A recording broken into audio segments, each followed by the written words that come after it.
প্রিয় দর্শক, আসসালামু আলাইকুম। আজকে ঢাকাতে ব্যাপক হামলা, জাতীয় পার্টির অফিস ভাঙচুর, অগ্নিসংযোগ, গণ অধিকার পরিষদের কর্মীরা, আপনারা জানেন। তাছাড়া আওয়ামী লীগের জটিকা মিছিল এবং তাদের 8 জনকে অ্যারেস্ট করেছে পুলিশ, প্রশ্নবিদ্ধ হয়েছে।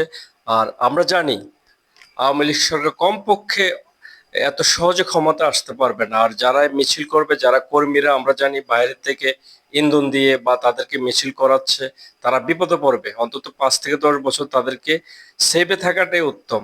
যারা তারা এরকম যেটা করে আসছিল বিগত সরকার, বিরোধীদের উপর দমন নিপীড়ন, মানে অস্তিত্ব রাখবে না এমন ঘোষণা দিয়েছিল জামাত বিএনপির, এখন তাদেরই পালা সেটা হয়ে দাঁড়িয়েছে। দেখেন, তো আপনারা যারা দেশে আছেন, আপনারা নিরাপদ থাকাটাই আমি মনে করি মিটিং মিছিলে নাও যাওয়ার সেটাই ভালো। কারণ বাইরের থেকে যারা ইন্ধন দিচ্ছে, গুজব ছড়াচ্ছে, এটা কোনো কাজে আসবে না। আমরা যা দেখতে পাচ্ছি, বা সামনে একটা নির্বাচন হবে, নির্বাচনে যদি বিএনপি ক্ষমতা আসে বা জামাতে ক্ষমতা আসে, তারপরে আবার আপনাদের উপরে সেই তদন্ত, মামলা হামলা, আপনারা যে মিছিল করছেন, আপনাদের ফুটেজগুলা সংবাদ মাধ্যমে থেকে যাবে, আপনাদেরকে অ্যারেস্ট করবে, লং টাইম জেল খাটতে হবে।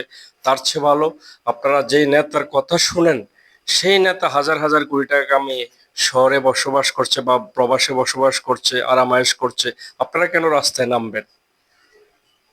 প্রশ্ন হচ্ছে এটা। তো সবাই নিরাপদে থাকেন, ভালো থাকেন।